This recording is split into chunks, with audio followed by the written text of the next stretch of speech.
Imagine you're just 6 years old, lost and alone in the vast emerald expanse of the Amazon rainforest. The symphony of the jungle, once a lullaby, now sounds like a chorus of threats. That was the reality for a little girl named Luna. She wandered for days, her hope dwindling with the setting sun each evening. Just as she was about to give up, succumbing to exhaustion and fear, a pair of ancient, intelligent eyes found her. They belonged to a creature of myth and legend, a giant anaconda, its scales shimmering like a river of emeralds and jade. But instead of fear, Luna felt a strange sense of calm. The colossal serpent didn't see her as prey. It coiled around her, not to crush, but to protect, sharing its warmth through the cold, damp night. It guided her to edible fruits and fresh water, becoming her silent, scaly guardian. Days later, when a search party finally found Luna, she wasn't the same terrified child who had gotten lost. She was different, marked by the jungle, carrying a secret in her heart. The anaconda vanished back into the depths of the forest, but its presence never truly left her. As Luna grew into a woman, her connection to the rainforest and its guardian deepened.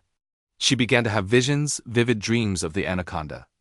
It would show her images of towering trees falling to chainsaws, of rivers turning black with pollution, of the vibrant life of the jungle crying out in silent agony. These weren't just nightmares.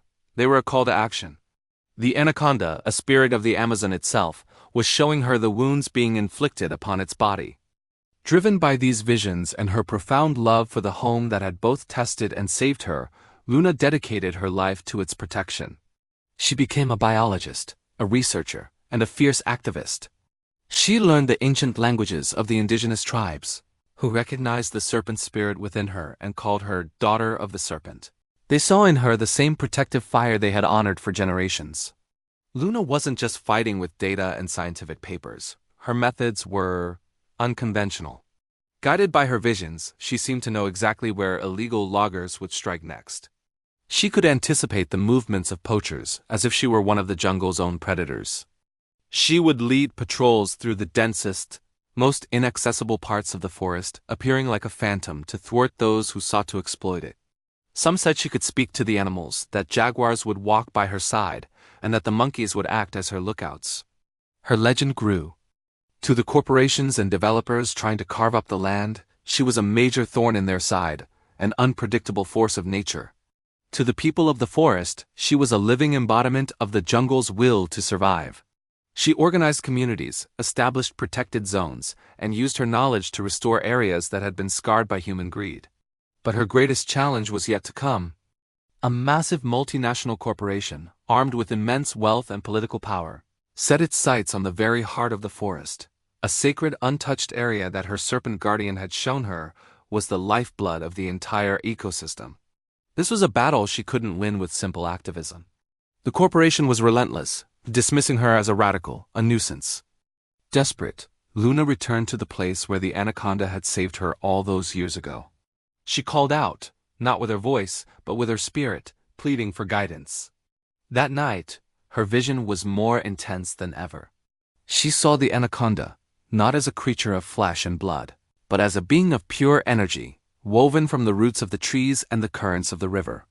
It showed her a hidden network of ancient caves beneath the forest floor, a subterranean world that held the key to the Amazon's resilience. Armed with this new knowledge, Luna led a team of trusted scientists and indigenous leaders into the caves. What they discovered was beyond their wildest dreams. A unique ecosystem of bioluminescent fungi and plants that were purifying the water system for hundreds of miles. This discovery was an ecological bombshell. It proved that this part of the forest was not just valuable. It was irreplaceable, a vital organ for the entire planet. The scientific evidence was undeniable. The discovery made international headlines, putting immense public pressure on the corporation. Facing a global outcry and the irrefutable science Luna had uncovered, they were forced to withdraw. Luna had won not through force but through a deeper understanding and a sacred connection. She continues to be the daughter of the serpent, a guardian walking the line between the modern world and the ancient magic of the earth, reminding us all that when we listen, the wild has a voice, and it's a voice worth fighting for. Thanks for watching. If you were inspired by Luna's story, don't forget to like, subscribe, and hit that bell to join us for more tales of wonder and courage.